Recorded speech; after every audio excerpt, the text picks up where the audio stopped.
Un saludo especial para todos mis hermanos y amigos, primeramente los presentes, los que están aquí, que todas las semanas me acompañan en estos estudios y llenan mi corazón de alegría y de gratitud a ellos, ¿verdad? Y a nuestro Padre que me acompañan en estos estudios y en la asamblea y en otros servicios también que se hacen acá.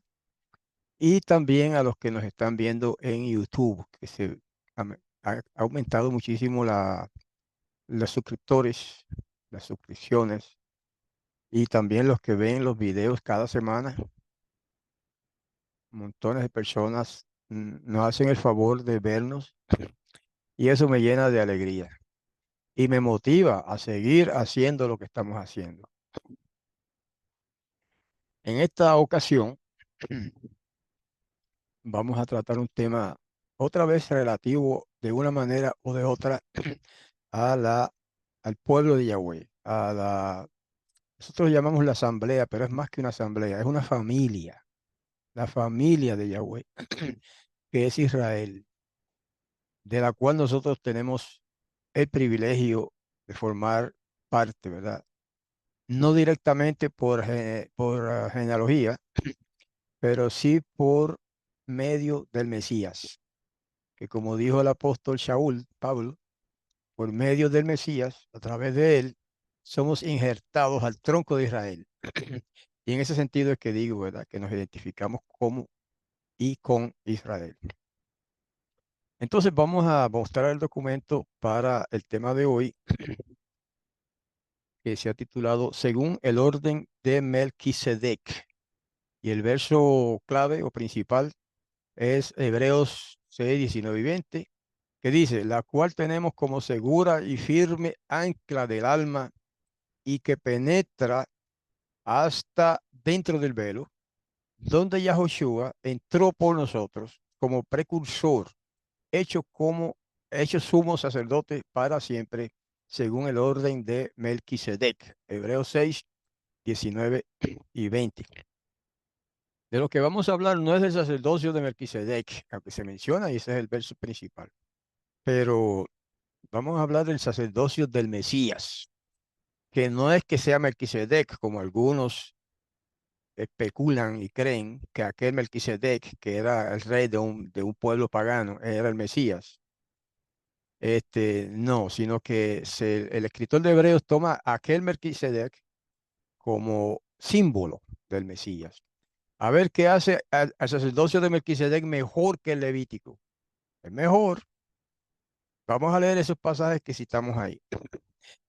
Hebreos 6, 19 y 20. La cual tenemos como segura esperanza, segura y firme ancla del alma, y que entra hasta dentro del velo, esa es la esperanza, donde entró por nosotros como precursor Yahoshua, hecho sumo sacerdote eternamente, según el orden de Melquisedec. Y sin entrar en los detalles, ¿verdad?, de quién era Melquisedec y por qué se le usa como símbolo del Mesías, pues la palabra clave aquí es eternamente. O sea, que así como aquel Melquisedec, este, no hay registro de su genealogía ni de quién se fue su padre y su madre, etcétera. Pues en la mente de la gente sigue como si fuera todavía sacerdote, ¿verdad? Pero es en la mente de las personas, no es en la realidad. Ahora, el Mesías no en la mente de las personas, en la realidad actual es y sigue siendo el sumo sacerdote de Israel y de la humanidad, ¿ok? Es hecho, dice que fue hecho sumo sacerdote eternamente, según el orden de Melquisedec. ¿Cuál es la importancia de el orden de Melquisedec? Que el Melquisedec tenía dos funciones. Era rey de un reino pequeño, de una ciudad, y también era el sacerdote. Y eso se acostumbraba en aquellos tiempos antiguos. A menudo, ¿verdad? Había un rey y ese rey también era el sumo sacerdote de ese, según la religión que fuera, ¿verdad? No solamente de la fe hebrea, sino en otras religiones era igual. Y en la fe hebrea, pues era así también. Y este segundo Melquisedec, por decirlo de alguna manera, de manera simbólica, también es hecho sumo sacerdote eternamente según el orden de Melquisedec. Y ese es más o menos el tema de hoy. Vamos a otro verso. En Hebreos 7:7 dice, y sin contradicción alguna, lo que es menos, oigan bien, es bendecido por lo que es más, porque nada perfeccionó la ley, o la Torá, sino lo hizo la introducción de una mejor esperanza, por la cual nos acercamos al poderoso, eh, y eso está en Hebreos 7, 19, y ahora vamos a leer Hebreos 9, 22. Estoy acomodando un poco la pantalla. Y casi todo es purificado según la ley con sangre. Eso es importante. Por eso había sacrificios de animales en los tiempos antiguos como parte de la adoración. Y sin derramamiento de sangre no se hace remisión. Remisión quiere decir perdón de pecados, expiación. Y verso 27. Y de la manera que está establecido a los hombres que mueran una vez y después el juicio, ahí termina, el pensamiento sigue, ¿verdad? Pero hasta ahí hemos citado. ¿Ok? Punto 2. ¿Cómo se relaciona esto con las leyes para el sacerdocio? Hebreos 7, vamos a leer versos 12 y 28. Dice, pues mudado el sacerdocio, necesario es que se haga también mudanzas de la ley, porque la ley constituye sacerdotes a hombres débiles, mas la palabra del juramento después de la ley constituye al Hijo hecho perfecto para siempre. Piense que el Mesías, Yahoshua, o Yeshua, como lo llaman, prefieren llamarlo otros, es, fue hecho perfecto. Y en este pasaje no lo dice, pero en otro pasaje dice que él fue hecho perfecto por su obediencia. ¿Mm? ¿Su obediencia a quién? Si como algunos creen, él es el mismo Padre, no hay tal cosa como el Padre y el Hijo, sino que son una sola persona, ese pasaje no tiene ningún sentido absolutamente. Pero sí, él fue hecho, dice el otro pasaje que mencioné sin leerlo acá, que fue hecho perfecto o fue perfeccionado por la obediencia al Padre, que es el superior. Ese es el jefe grande del universo, el Padre. Y ese fue el que hizo al Mesías perfecto, sometiéndolo a prueba y habiendo él pasado la prueba, entonces se hizo perfecto. Y por eso constituye al Hijo, a su Hijo, como sumo sacerdote para siempre. Punto 3. ¿Qué profecía demuestra que este cambio estaba planeado y el cambio de la ley? ¿Y cómo sabemos que se refiere únicamente al Mesías? Antes de leer esos pasajes, permítame tomar un poco de agua.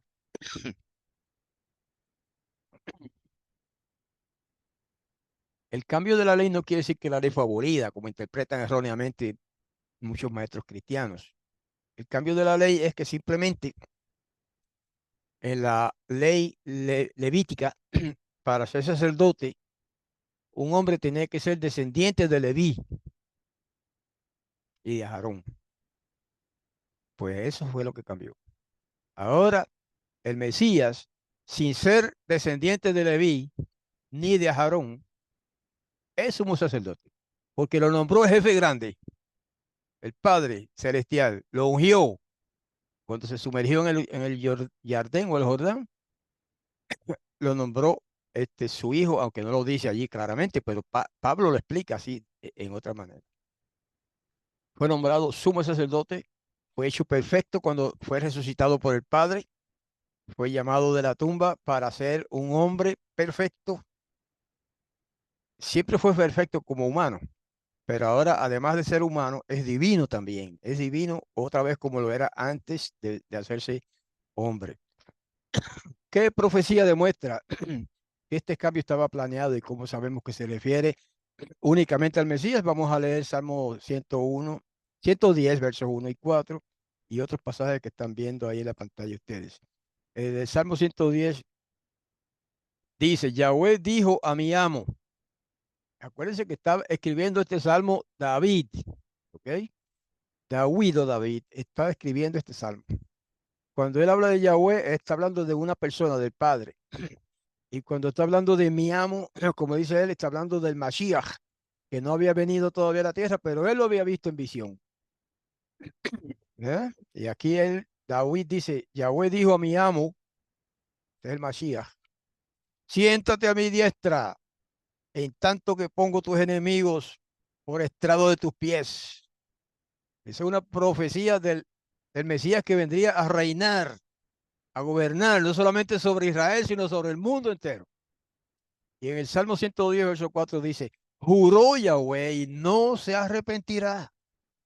Tú, hablando del Mesías, tú eres sacerdote para siempre, según el orden de Melquisedec. Wow. ¿Quién dijo esas palabras? No fue David, fue Yahweh, el Padre, el jefe grande, el dueño del universo.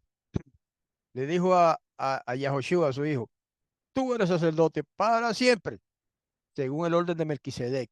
Quiere decir, aunque no seas descendiente de Leví ni de Aarón, eres sacerdote para siempre porque yo te lo ordeno. Yo te ordeno así. Estoy como parafraseando, ¿verdad? El Padre. Como pasó con Melquisedec, que no era descendiente de Leví. De hecho, no existía el sacerdocio levítico, ¿verdad? En aquel tiempo. Y entonces eso es lo grande, eso es lo superior que es el sacerdocio del Mesías Yahoshua, superior al sacerdocio de Leví y a Aarón, ¿verdad? ¿Ok? Yo sé que la mayoría de los que me están escuchando saben de qué estamos hablando. Otro pasaje de Hechos 2:34. Porque David no subió a los cielos. Oh, vamos a detenernos ahí un momentito. ¿Y cómo que David no subió a los cielos?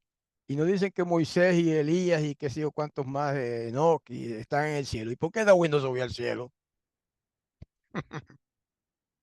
Lo que pasa es que los que dicen que Moisés y Elías y Enoch y están en el cielo no conocen la escritura.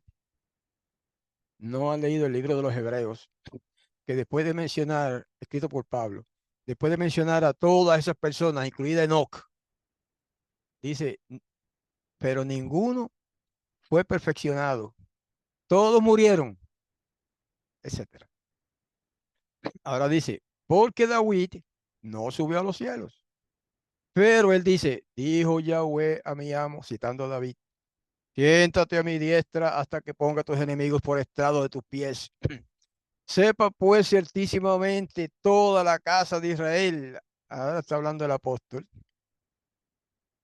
que a este Yahoshua que ustedes crucificaron, refiriéndose a algunos judíos que lo crucificaron, o lo entregaron para que los romanos lo crucificaran.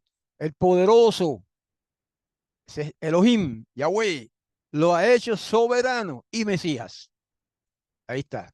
No fue que él se presentó y dijo, aquí yo soy el rey de Israel. No, el soberano. Eso en hebreo se dice Adonai. Adonai significa soberano, no significa señor como todo el mundo traduce. Soberano es mucho más que señor en categoría. Bueno, Yahushua fue nombrado soberano y Mesías y ungido. Mesías quiere decir un rey ungido por Yahweh y Yahweh lo ungió con espíritu de santidad cuando fue sumergido en el jardín. En Hebreos 6:20, discúlpeme un segundito. En Hebreos 6:20 dice, donde entró, hablando del Mesías, como al que entró por nosotros como precursor Yahushua, hecho sumo sacerdote eternamente según el orden de Melquisedec, o como dice el hebreo, Malkitzedek. Todo eso confirma, ¿verdad? Lo mismo, para confirmar lo mismo.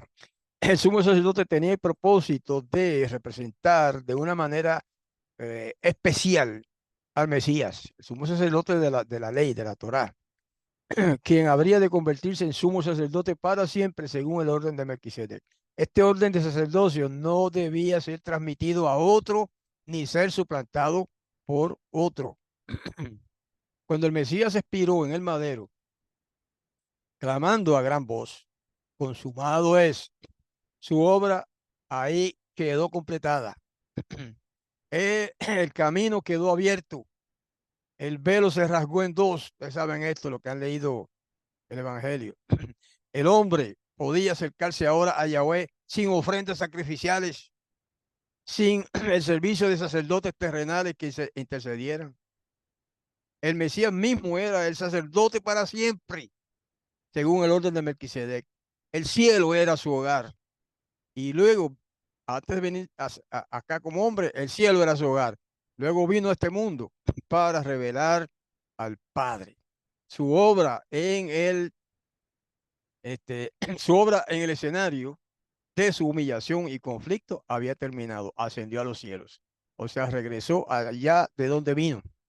Él vino del cielo porque lo mandó el Padre y cumplida su misión en este planeta, fue llevado al cielo otra vez por los ángeles para sentarse a la diestra, de eso lo estamos añadiendo, pero tomado de otros pasajes, donde se sentó a la diestra del Padre, esperando que se le diera la orden por el Padre para regresar a este planeta y ser coronado soberano rey de este planeta por 1000 años. Es otro tema profundo y amplio, ¿verdad?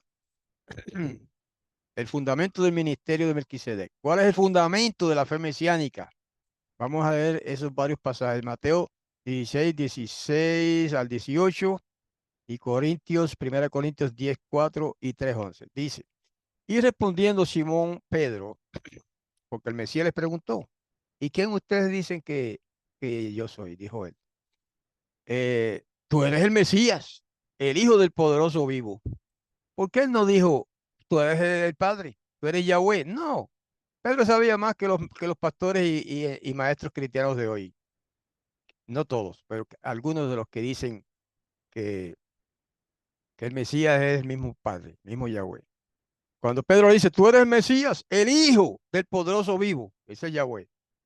Entonces respondiendo a Josué le dijo, dichoso eres, Simón, hijo de Jonás, porque no te lo reveló carne ni sangre. Eso quiere decir, ningún ser humano te reveló eso, sino mi Padre que está en los cielos. Ahí está. ¿Dónde estaba el Mesías cuando dijo eso? Aquí en la tierra, en este planeta. Y cuando dijo eso, mi Padre está en los cielos. Entonces son dos, ¿o no? Hermano, perdonen que yo a veces, como es que repito mucho esos detallitos, ¿verdad? Pero es que ya hay muchos hermanos engañados con esa idea de que el Padre, de que Yahushua y Yahweh son la misma persona, que no son dos. Por eso a veces recalco en exceso eso. Bueno, dice el 18 más, yo también te digo que tú eres Pedro, y sobre esta piedra edificaré mi asamblea, y las puertas del sepulcro no prevalecerán contra ella. O sea que el Mesías tiene una asamblea, ¿verdad? La asamblea de Yahweh en el Mesías son los discípulos del Mesías, los discípulos del Mesías. Fíjense que no dije los cristianos, ni los judíos, ni los, qué sé yo, ninguna denominación cristiana califica para esto que estamos diciendo. La asamblea del Mesías son los discípulos del Mesías. Recalco esa palabra porque los discípulos son los que aprenden de su maestro y obran igual que su maestro y enseñan igual que su maestro, no enseñando otras cosas que se inventan después. Y dice que sobre esta asamblea, sobre esta piedra, ¿cuál piedra? La que dijo Pedro, que fue una roca, cuando dijo, tú eres el Mesías, el Hijo del Poderoso Viviente. Esa es la roca sobre la que el Mesías habría de fundar su asamblea. Y dice que las puertas del sepulcro no prevalecerán contra ella. Eso quiere decir, nunca morirá la asamblea. Primero de Corintios 10:4 dice, y todos bebieron de la misma bebida espiritual, porque bebían de la piedra espiritual que los seguía, y la piedra representaba al Mesías. En esta versión hemos traducido representaba, porque el griego dice, y la piedra era el Mesías. Pero es obvio que la piedra, que el Mesías no era una piedra, ¿verdad? ¿Entienden? Es obvio que cuando la escritura dice que aquella piedra era el Mesías, no está diciendo que esa piedra era literalmente el Mesías, no. Está diciendo que esa piedra simbolizaba al Mesías.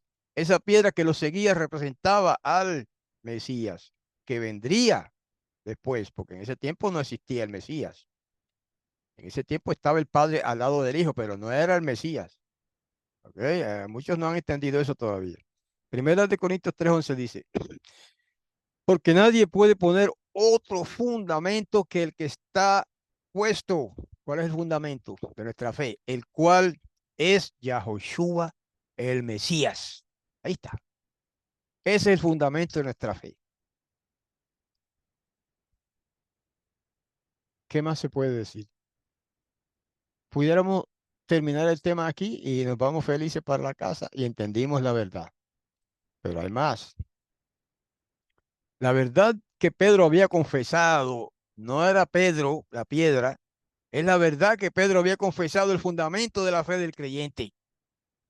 Eso es lo que el Mesías mismo ha declarado ser vida eterna. Él es la vida eterna.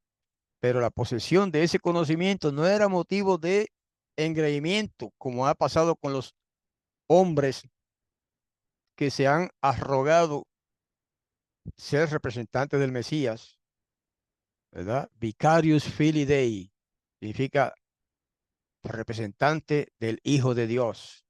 Hay un hombre en este mundo que se proclama así y todo el mundo lo llama el Santo Padre. Hermanos, no era Pedro la roca. La roca era lo que él dijo. Tú eres el Mesías, el Hijo del Poderoso Altísimo. Esa es la roca sobre la que el Mesías iba a fundar la, su asamblea. No sobre un hombre inestable como era Pedro, pecador como era, no porque yo lo digo, lo dijo él mismo. Una vez le dijo el Mesías, una vez Pedro le dijo al Mesías, yo no soy digno de que vengas a mí. Y era verdad, él no era digno. Lo negó 3 veces. Negó que era discípulo de Mesías. Así que nada de digno era Pedro para que se le nombrara la roca sobre la cual el Mesías fundaría la asamblea, o como dicen en griego, la iglesia. No, indigno totalmente Pedro de ser eso. Lo que él dijo es la roca. Tú eres el Mesías, el Hijo del poderoso Altísimo, poderoso viviente. Esa es la roca. Sobre esa roca es que estamos fundados, hermano. Y si usted no está fundamentado sobre esa roca, está perdiendo el tiempo en términos de la salvación. ¿Ok? Bueno, faltó leer esta parte. No era por ninguna sabiduría o bondad propia de Pedro por lo que le había sido revelada esa verdad. Nunca puede la humanidad de por sí alcanzar un conocimiento de lo divino. Eso es importante. Ni Pedro, ni Pablo, ni ninguno de estos grandes apóstoles tenía la capacidad de discernir y alcanzar el conocimiento de las cosas divinas. No, esos conocimientos se los reveló Yahweh por el Espíritu de Santidad que puso en ellos. Sencillo. Punto 5. ¿Cómo sabemos que el fundamento no es Pedro? Mateo 16, 21 a 23 y Jeremías 17, 5. Vamos a leer.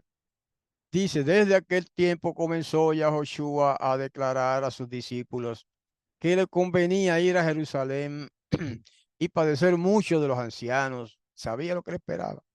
Y de los príncipes, de los sacerdotes y de los escribas, y ser muerto y resucitar al tercer día. Él sabía todo eso que iba a pasar. Y Pedro, tomándolo aparte, comenzó a reprenderlo. Mire qué cosa, el discípulo reprendiendo al maestro. ¿Ah? Diciendo, maestro, ten compasión de ti, de ninguna manera eso te acontezca. Mm. Entonces él, volviéndose, le dijo a Pedro, quítate delante de mí, Satán, me eres escándalo, porque no entiendes lo que es del poderoso, sino lo que es de los hombres. ¡Wow! Hermano, aquel que una religión moderna proclama como el primer papa, el fundador de la iglesia cristiana, el fundamento de la fe. ¿Ves lo que dice ahí? El Mesías lo llamó Satán. Me eres escándalo. Lo regañó duro. No entiendes lo que es del poderoso. Solamente entiendes las cosas de los hombres. Ah, sí, ese es el primer papa. Válgame. Pues no, no es el primer, no fue el primer papa. Pedro fue uno de los discípulos más indignos de todos los discípulos. Negó al maestro 3 veces. ¿Qué más quieres, hermano? Para darte cuenta que Pedro fue un discípulo indigno. Y claro, después de eso se arrepintió y se convirtió, ¿verdad? Pero eso no lo hace, no lo hace mejor que los demás. Bueno, Jeremías 17:5 dice, así ha dicho Yahweh, maldito el varón que confía en el hombre y pone la carne por su brazo y su corazón se aparta de Yahweh. Hay religiones hoy día que confían en el hombre. Hermanos, no estamos aquí para juzgar a las personas, pero sí a los sistemas. Hay un sistema falso de religión que, que proclama hombres y mujeres también como santos a los cuales se les puede rezar, a los cuales se les puede pedir como si fueran dioses. Eso no es. Maldito el varón que confía en el hombre y pone la carne que decir la humanidad, por su brazo, o sea, como si ese hombre es el que lo salva y su corazón se aparta de Yahweh. Hermano, eso es una maldición triste. Muchas personas, posiblemente millones de personas hoy día están bajo esa maldición, confiando en hombres para su fe, para su esperanza, para bendiciones. Bendígame, Padre. Le echa la bendición y se queda satisfecha la persona. Qué tristeza, hermano. Cuando Yahweh a través del profeta Jeremías emitió una maldición sobre los tales que hacen eso. Muchos sostienen que una posición de confianza en la asamblea, en cualquiera que sea la asamblea Yahweh o la iglesia tal y cual, lo mismo, les da autoridad para dictar lo que otros hombres deben creer y hacer. Nadie tiene autoridad para decirle a usted lo que usted debe creer y lo que debe hacer, ni yo ni nadie. Para eso está escrita la Biblia. Esa es la que dice. Yahweh no aprueba esta pretensión. El Salvador declara, todos ustedes son hermanos. Ahí está. Todos están expuestos a la tentación. Yo también. Y pueden errar. Yo también. Bastantes veces he errado. No podemos depender de ningún ser finito para ser guiados. La roca de la fe es la presencia viva del Mesías en la asamblea, en nuestros corazones. Esa es la roca de nuestra fe.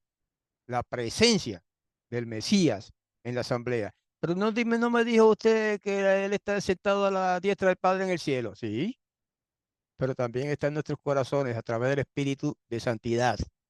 Ese es el secreto. Eso es lo que muchos no han entendido todavía. ¿Ok?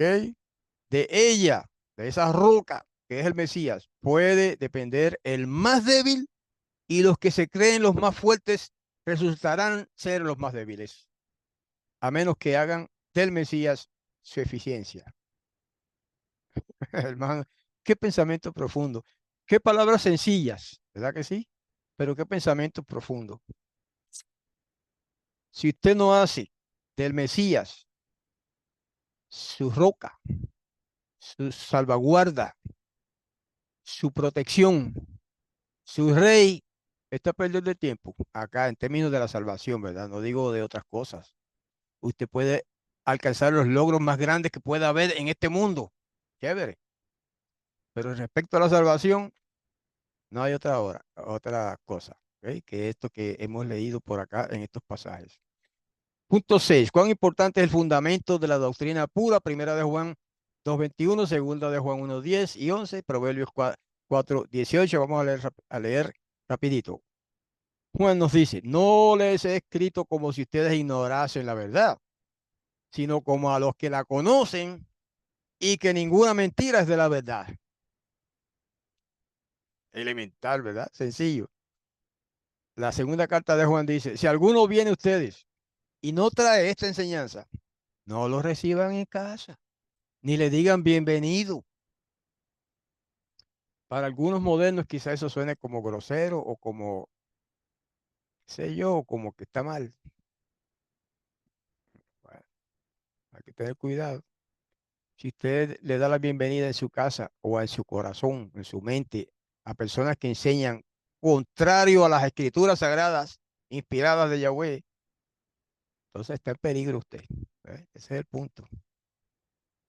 Más la senda, el Proverbios 4:18, más la senda de los justos es como la luz de la aurora, que va en aumento hasta que el día es perfecto. El sol no sale de una vez y se pone en el cenit así, en un minuto. No, ese es elemental, todo el mundo, eso lo saben hasta los niños. El sol empieza a subir, ¿verdad? Hasta que llega al cenit. Cenit quiere decir arriba, al tope arriba. Y después entonces empieza a bajar. Ahí está. Es una comparación hermosa que hace el proverbista Salomón, Salomón. Más la senda de los justos es como la luz de la aurora, que va en aumento hasta que el día es perfecto.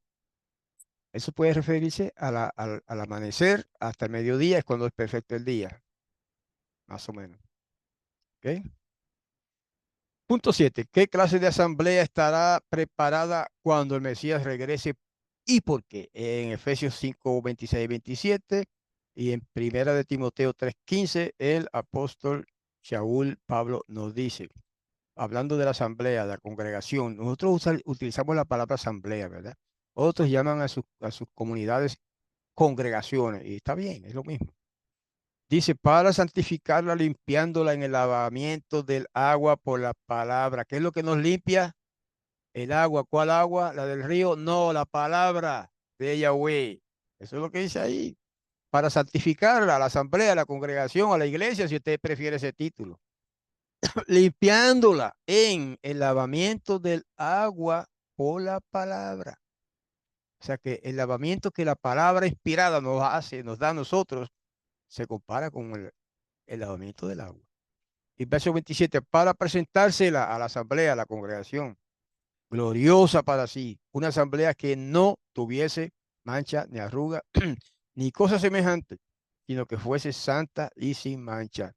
Sucio difícil, como dice un anuncio por ahí, ¿verdad? Mm, difícil de entender también, pero es parte de la palabra de Yahweh.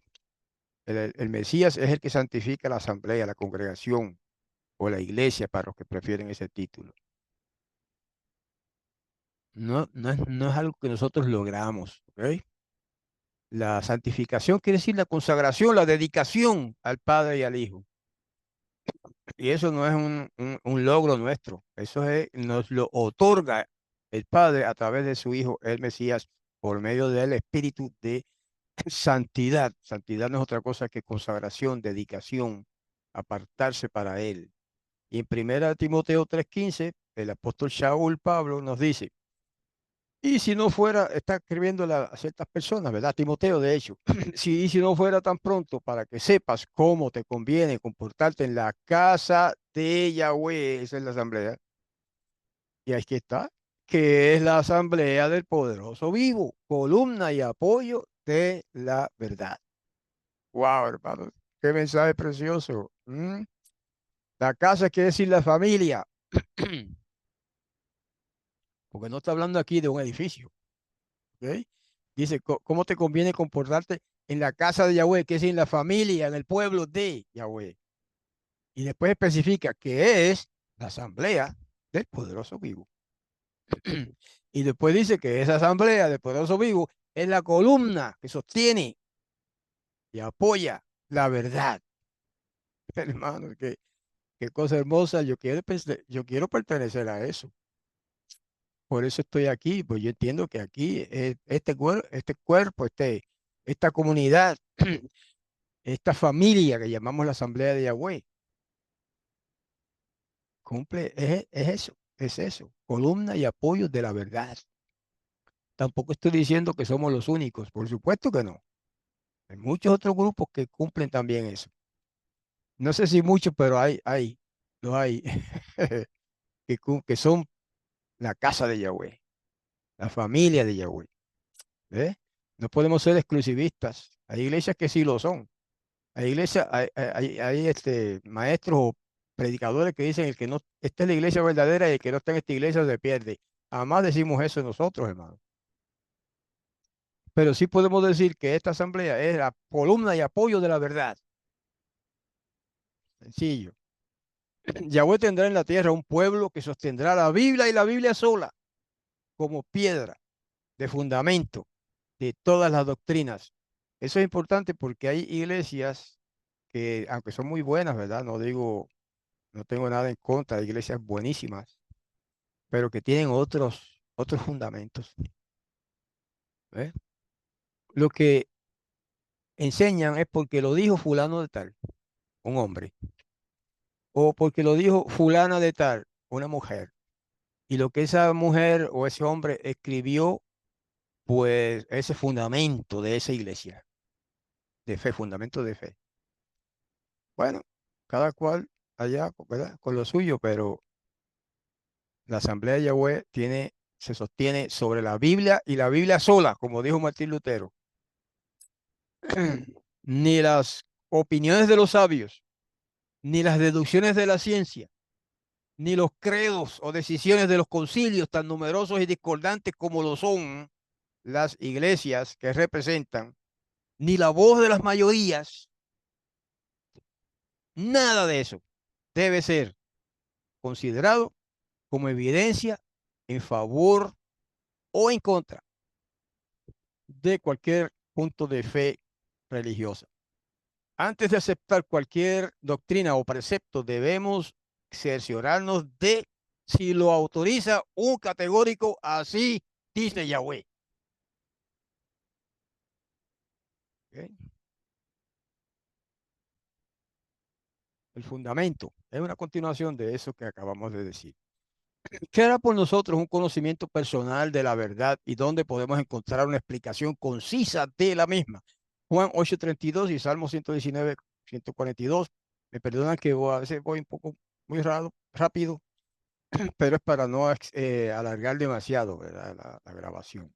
Juan 8:32 dice, palabra del Mesías mismo, y conocerán la verdad, y la verdad los libertará.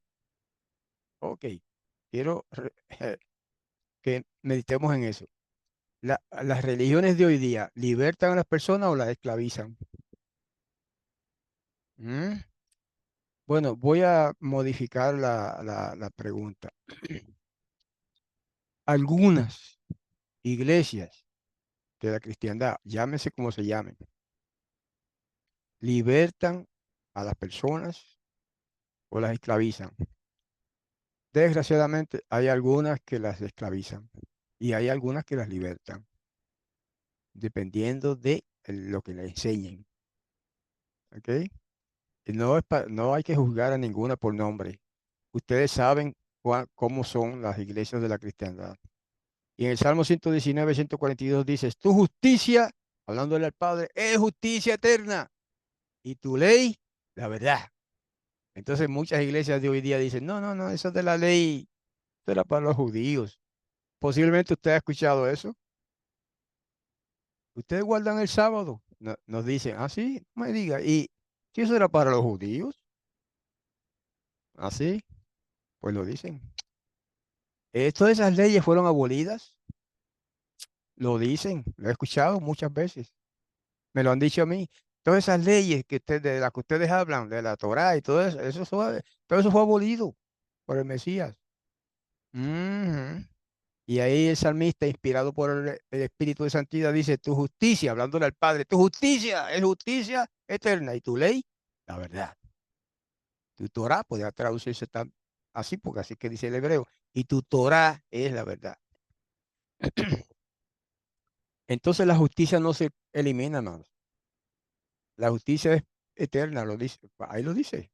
Y la ley es permanente, no dije eterna, porque el Padre puede cambiarla cuando Él quiera, pero es permanente. Y tu ley es la verdad. Nuestro Salvador quiso que su congregación reflejase al mundo la plenitud y suficiencia que hallamos nosotros en Él, en El Salvador.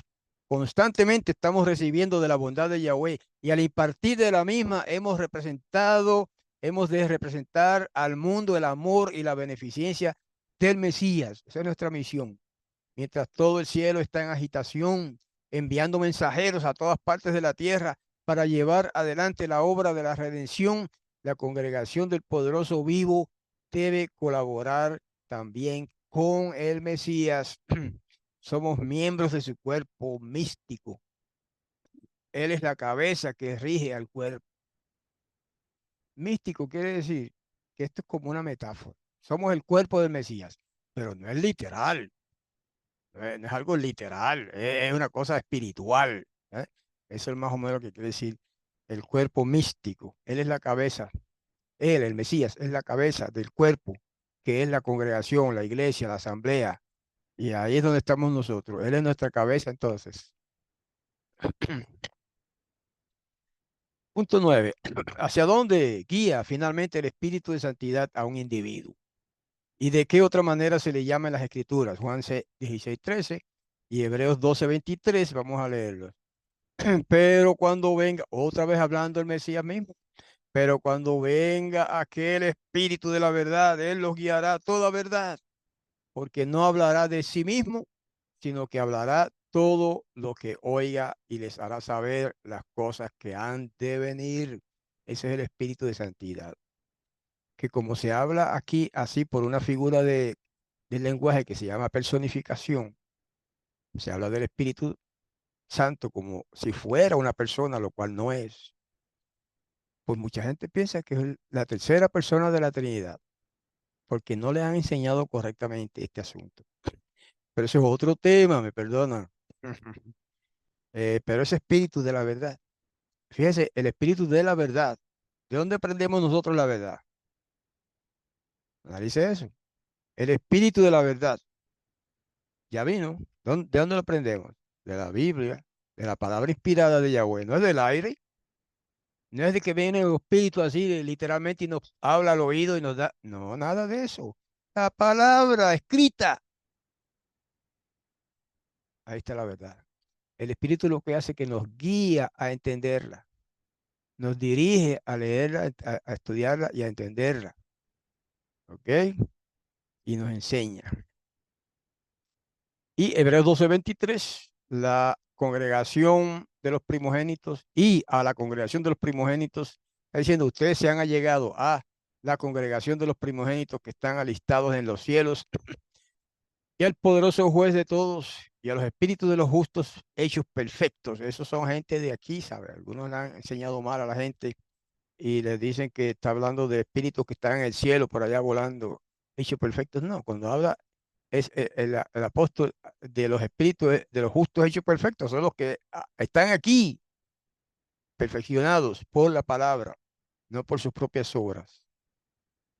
Los que guardan los mandamientos de Yahweh y los que viven no solo de pan, sino de toda palabra que sale de la boca de Yahweh, son la asamblea del poderoso vivo. Ahí está. ¿Mm? Los que guardan los mandamientos. Eso es una paráfrasis de un pasaje de Revelación o Apocalipsis, ¿verdad? Que dice casi eso mismo. Bueno, vamos a ver en los participantes del fundamento, que se supone que seamos nosotros, los seres humanos. ¿Quién más forma parte del fundamento mesiánico y por qué está allí? Efesios 2:19 y 20 y Efesios 4:11 y 12. Vamos a leer. Así que ya ustedes, palabra del apóstol Pablo. Así que ya ustedes no son extranjeros ni advenedizos. ¿Extranjeros de qué? ¿En relación con qué? Con Israel. Ya no son extranjeros ni advenedizos con relación a Israel, sino son juntamente ciudadanos con los santos y la familia de Yahweh. Ese es Israel, edificado sobre el fundamento de los apóstoles y profetas, siendo la principal piedra del ángulo Yahoshua, el Mesías mismo. Wow, wow, qué contundente esa enseñanza del apóstol Shaul, Pablo. Y en Efesios 4, 11 dice, y él mismo, el Mesías, dio unos ciertamente apóstoles, otros profetas, otros evangelistas y otros pastores y maestros. Menciona 5. Algunos dicen que pastores y maestros es lo mismo, puede ser. Para el perfeccionamiento de los santos. ¿Para qué son esos dones que él dio a la congregación, a la asamblea? Para el perfeccionamiento de los santos, de los consagrados, para la obra del ministerio, para edificación del cuerpo del Mesías. Qué hermoso, hermanos. Esto no es una religión de adivinos. O sea, quiero decir, de ¿qué vamos a hacer? Pues hay que adivinar el futuro, adivinar qué es lo que hay que hacer. No, todo está escrito en la Sagrada Escritura, la palabra de Yahweh. Y así se edifica el cuerpo del Mesías. Punto 11, ya estamos cerca del final. ¿Por qué necesitamos formar parte de esta estructura? ¿Y cómo nos ayuda el compañerismo? Esto es importante. La reunión, compartir unos con otros, es fundamental. Efesios, Efesios 4, 13 al 16 dice, hasta que todos lleguemos a la unidad de la fe y del conocimiento del Hijo del Poderoso, a un varón perfecto, a la medida de la edad de la plenitud del Mesías, que ya no seamos niños fluctuantes.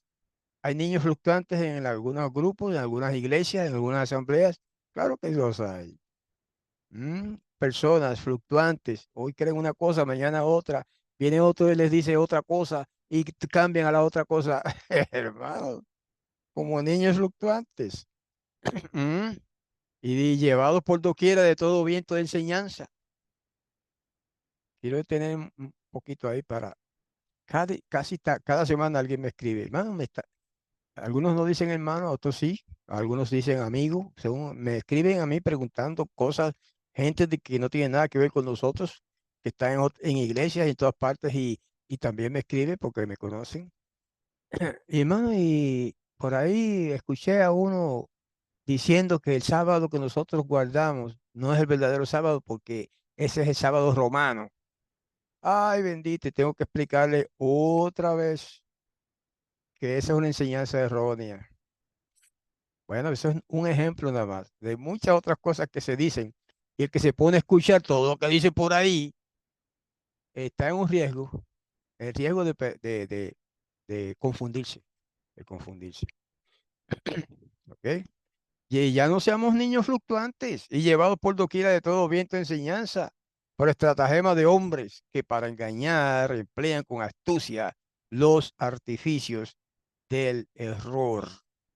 Antes, siguiendo la verdad en amor, crezcamos en todas las cosas, en aquel que es la cabeza de la asamblea, de la congregación, de la iglesia. Es a saber, el Mesías, nadie más. No es el Papa, no es el pastor, no es el ministro, no es el presidente. Nadie fuera del Mesías es la cabeza de la congregación.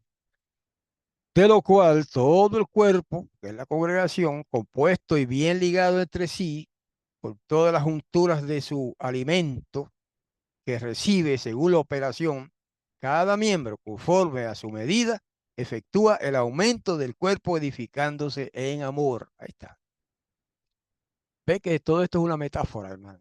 Cuando se habla del cuerpo, el cuerpo, la asamblea, la congregación, la iglesia, es un cuerpo, pero es algo, eso es simbólico, o sea, no es un cuerpo literal, sino que es una comunidad, una familia compuesta de muchas personas. Punto 12. ¿Qué importancia tiene nuestra relación con la asamblea o con la congregación? ¿Y cómo sabemos que no estamos hablando de individuos, sino de miembros que forman un cuerpo colectivo? Mateo 16, 18 y 19 y Mateo 18, 18 al 20. Vamos a leer. Mas yo también te digo, ya lo habíamos visto eso, pero aquí lo dice otra vez. Yo también te digo, el Mesías le dice a Pedro, que tú eres Pedro y sobre esta piedra de lo que tú dijiste, de que yo soy el Mesías, estoy parafraseando, ¿verdad? El Hijo del Poderoso Altísimo. Sobre esa piedra edificaré mi asamblea y las puertas del sepulcro no prevalecerán contra ella. Y a ti daré las llaves del reino de los cielos. Y todo lo que ligues en la tierra estará ligado en los cielos. Y todo lo que desates en la tierra estará desatado en los cielos. Algunos toman esas palabras como fundamento para la enseñanza errónea de que el Pedro fue el primer papa y se le dio la autoridad de perdonar pecados. Y por eso los sacerdotes hoy día escuchan la confesión de la gente cuando le habla de sus pecados privados y les da la absolución, ¿verdad? O el perdón. Pero él le dio eso mismo que le dijo a Pedro, se lo dijo a los demás discípulos más tarde. O sea, que no es que Pedro sea el fundamento de la iglesia, de la asamblea, nada que ver. Eso mismo se lo dijo a los demás discípulos. Pero ¿qué es lo que significa eso entonces? Sin extendernos demasiado, porque el tiempo corre. Eso lo que significa es que él está diciendo a sus discípulos, ustedes son los encargados de llevar el mensaje de redención al mundo. Y lo dijo así, casi tan claro, así como en otros pasajes. Tienen que salir y predicar, proclamar estas buenas nuevas del reino. Y los que crean se salvarán. Y los que no crean, pues no se salvarán. En ese sentido, es que tenemos las llaves del reino de los cielos. En el sentido de llevar a la gente el conocimiento de la salvación. No es que nosotros le vamos a perdonar los pecados. Bueno, ¿un hombre puede perdonar pecados, sí o no? Oh, por supuesto que sí. ¿Cómo? Bueno, el que peca contra mí, yo lo perdono. ¿Ok? Pero el que peca contra el otro, yo no lo puedo perdonar. Tiene que perdonarlo el otro y pedir también al Padre que lo perdone. Al nosotros llevar esa enseñanza, es que estamos cumpliendo las llaves del reino. ¿Ven? Yo puedo perdonar a cualquiera que me ofenda. De hecho, me ha pasado. He tenido que perdonar a ciertas personas que me han ofendido, que han sido enemigos míos. Luego se arrepienten y piden perdón. Yo, encantado de la vida, los perdono. Pues yo los perdono porque pecaron contra mí. Pero es diferente el concepto cristiano, ¿verdad? De que el pastor o ministro o cura o sacerdote, o como se le llame, puede perdonar los pecados de las personas que cometieron por allá contra otras personas. No, eso es muy diferente. Mateo 18:18. De cierto les digo, aquí está lo que les decía, que le dijo eso mismo a los demás discípulos. De cierto les digo que todo lo que ustedes, no es Pedro solo, liguen en la tierra, estará ligado en el cielo. Y todo lo que desaten en la tierra, estará desatado en el cielo. Otra vez les digo que si dos de ustedes se ponen de acuerdo en la tierra de toda cosa que pidan, les será hecho por mi Padre que está en los cielos. Porque donde están dos o tres congregados en mi nombre, allí estoy yo en medio de ellos. Wow. Esa es una bendición y promesa para todos los discípulos del Mesías. No es para Pedro nada más, no es para los sacerdotes o curas de cualquier religión. Esa es una promesa para todos los discípulos del Mesías, usted y yo, nosotros. ¿Ok? Ahora, es importante congregarse, porque ahí dice, donde estén dos o tres congregados en mi nombre, ahí estoy yo en medio de ellos. Así que ahí está la importancia de congregarse, ¿verdad? En un grupo, en una comunidad, en una familia. Se muestra demasiado poco respeto por las opiniones de los miembros de la asamblea. Es la falta de respeto hacia las opiniones de la asamblea lo que causa tantos problemas entre los hermanos, ¿eh? Cuando no se respetan las opiniones de los demás. Acá nosotros tratamos de cumplir eso, de respetar las opiniones de los demás. Nosotros, dije que tratamos. Puede que no siempre lo logremos, ¿verdad? Pero hacemos lo posible. Los ojos de la asamblea pueden discernir en sus miembros individuales lo que aquellos que yerran quizá no vean. O sea, yo me puedo equivocar en algo, cometer una falta sin darme cuenta. ¿Eh? Entonces viene un hermano y me dice, hermano, pero eso que usted hizo o eso que usted dijo está mal. Entonces yo digo, ¿así? ¿Cómo? ¿Qué pasó? Entonces me explica. Y si yo soy humilde y sincero, me arrepiento y pido disculpas si hay que pedir disculpas. ¿Eh? Pero por eso, lo que quiero decir con esto es que nos necesitamos unos a otros para ayudarnos, corregirnos mutuamente y enseñarnos mutuamente. Esa es la importancia de la asamblea, de la congregación o de la iglesia, como se llame. ¿Qué autoridad tiene la asamblea?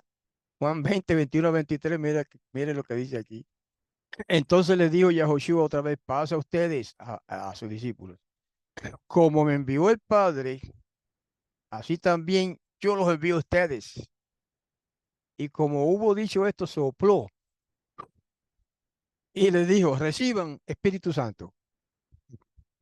Interesante. A los que ustedes remitan los pecados les son remitidos, a quienes los retengan serán retenidos. Pero ¿cómo? No explico cómo, pero el cómo lo aprendemos en otros pasajes. No es decir, yo te perdono. Tú pecaste, estabas, por ejemplo, para poner un ejemplo, ¿cómo se llama? Exacto. Tú robaste y viene y me lo dice y yo digo, pues yo te perdono eso. No, señor, no es así. ¿Ves? Lo que, la manera en que nosotros podemos remitir los pecados de los demás es enseñándoles dónde está la remisión del pecado, dónde está el perdón de los pecados, dónde radica la fuente del perdón. Allá arriba, el Padre y el Hijo. Al nosotros enseñarle eso, estamos cumpliendo eso que dice ahí el verso 23, ¿ok? El Mesías no da aquí a nadie libertad para juzgar a los demás. En el Sermón del Monte lo prohibió. Es prerrogativa de Yahweh, pero coloca sobre la asamblea organizada una responsabilidad por sus miembros individuales. La asamblea tiene el deber de amonestar, instruir y, si es posible, restaurar a aquellos que caigan en el pecado. Redarguye, reprende, exhorta, dice el Mesías, con toda paciencia y doctrina a través de Pablo, ¿verdad? Y también dice, si persisten en el pecado, el juicio, o sea, lo que leímos es de Pablo a Timoteo. Y si persisten en el pecado, el juicio que ustedes han declarado por la palabra de Yahweh es pronunciado sobre ellos en el cielo. Fíjense ahí la cuestión clara. Si persisten en el pecado, el juicio que ustedes han declarado por la palabra de Yahweh, o sea, la misión de nosotros es presentarle la palabra escrita de Yahweh a las personas, al pecador. No es condenarlo y tampoco es perdonarle sus pecados, es presentarle lo que dice la palabra. Y entonces eso se pronuncia también en el cielo, es lo que dice el pasaje. La nación de Israel, ¿cómo esta asamblea es parte de la verdadera nación de Israel? Fácil. Mateo 21, 43 y primera de Pedro 2, 9 y 5 dice, por lo tanto les digo, palabra del Mesías, que el reino del poderoso será quitado de ustedes los fariseos. Él le dijo eso a los fariseos. Y será dado a gente que haga los frutos de él. Esos son ustedes. Digo, ustedes los creyentes, los fieles discípulos del Mesías. ¿Ok? Y 1 Pedro 2:9. Más ustedes son linaje escogido, real sacerdocio, gente santa. Gente santa no quiere decir gente que nunca peca, no, gente que está consagrada a su misión. Pueblo adquirido para que anuncien las virtudes de aquel que los ha llamado de las tinieblas a su luz admirable. Y en 1 Pedro 2:5, me disculpan un segundito. Dice, ustedes también como piedras vivas, otra metáfora, o más bien un símil, como piedras vivas, sean edificados en una casa espiritual y un sacerdocio santo para ofrecer sacrificios espirituales agradables al poderoso o sea, por medio de Yahoshua, el Mesías. Los fariseos se habían declarado a sí mismos hijos de Abraham, ¿verdad? Ustedes saben eso. Yahoshua les dijo que solamente haciendo las obras de Abraham podían justificar esa pretensión. Los verdaderos hijos de Abraham vivirían como él, una vida de obediencia a Yahweh, el Todopoderoso. Al conspirar contra el Mesías, los rabinos no estaban haciendo las obras de Abraham. Por lo tanto, no eran verdaderos hijos de Abraham. ¿Cómo podemos formar parte de esta gran nación de Israel? Mateo 7, 24, 27 y otros pasajes, vamos a leer. Dice, cualquiera pues que me oye estas palabras y las hace, palabras del Mesías ahora, lo compararé a un hombre prudente que edificó su casa sobre la peña. Y descendió lluvia, vinieron ríos y soplaron vientos y combatieron contra aquella casa y no cayó, porque estaba fundada sobre la peña. Y cualquiera que me oye estas palabras y no las hace, lo compararé a un hombre insensato que edificó su casa sobre la arena. Y descendió lluvia, vinieron ríos y soplaron vientos y hicieron ímpetu en aquella casa y cayó. Y fue grande su ruina. Es una parábola, ¿verdad? Es una comparación, una ilustración. ¿Verdad? Hechos 2:37 en adelante dice, entonces he oído esto, un mensaje de predicación que dio el apóstol Pedro y otros también que estaban allí. Y cuando la multitud que se reunió oyó esto, fueron afligidos de corazón y dijeron a Pedro y a los otros apóstoles, varones hermanos, ¿qué haremos? Porque se dieron cuenta que habían ejecutado al Hijo del Todopoderoso cuando lo entregaron a los romanos para que lo mataran. Y Pedro les dice, arrepiéntanse y sumérjase cada uno de ustedes en el nombre de Yahoshua el Mesías para perdón de los pecados y recibirán el don del Espíritu Santo, porque para ustedes es la promesa y para sus hijos y para todos los que están lejos, para cuantos Yahweh nuestro poderoso llamare, y con otras muchas palabras testificaba y exhortaba diciendo, sean salvos de esta perversa generación. Así que los que recibieron su palabra fueron sumergidos en agua y fueron añadidos a ellos aquel día como 3.000 personas, alabando al poderoso. Más adelante, el capítulo 2 verso 47 dice, alabando al poderoso y teniendo gracia con todo el pueblo. Y Yahweh añadía cada día a la asamblea o a la congregación original del Mesías los que habían de ser salvos. Qué precioso pasaje, hermanos. Es historia antigua de la asamblea original, de la congregación original del siglo I. Unirse a la asamblea es una cosa. Ahora esto es vianda dura. Duras de masticar. Unirse a la asamblea es una cosa y vincularse con el Mesías es otra muy diferente, que no es necesariamente la misma cosa. Puede ser la misma cosa y puede no serlo. Muchos, aunque aparentan ser creyentes sinceros, no viven en conexión con el Mesías. Se han anotado sus nombres, se han anotado en los libros o en la lista. Sus nombres han sido registrados, pero la obra interna de la gracia no se lleva a cabo en el corazón. Está hablando de algunos. Como resultado, no son felices y hacen el servicio de Yahweh, hacen del servicio a Yahweh una tarea difícil. Hermanos, ruego al Padre que ninguno de los que me está escuchando sea de esos. ¿Ok? Pertenecer a una asamblea, a una congregación, a una iglesia, bueno, es importante, pero no es lo mismo, no es equivalente a tener una comunión estrecha con el Mesías. Se puede estar en la asamblea, en la iglesia, en la congregación, como le llamen, sin tener esa comunión con el Mesías. ¿Se da eso hoy día por ahí? Claro que sí. Pero puede darse también que sí están en la asamblea y además están en comunión con el Mesías. Eso es lo lindo, esa es la meta, eso es lo que debemos aspirar todos los que estamos en esta asamblea, en aquella congregación, en aquella iglesia y en todos estos grupos que este, se supone que sean parte del cuerpo del Mesías. ¿Ok? Bueno, pues mis queridos hermanos, con esto he llegado al final de mi presentación de hoy. Espero que de alguna manera les haya ayudado, ¿verdad? Le haya, vamos a decir, edificado un poco de algún modo, por lo menos los haya puesto a pensar. Y si eso se logra así, pues, aunque sea para algunos, pues estaré satisfecho y pienso que habrá sido un éxito nuestra presentación. Y abuelos bendiga mucho a todos los presentes y a los que están más allá en el futuro y a los que están escuchando, estarán escuchando este mensaje en YouTube. Que el Todopoderoso los bendiga y los guarde. Y hasta la próxima vez que nos encontremos acá. Shalom, el Padre Celestial los bendiga.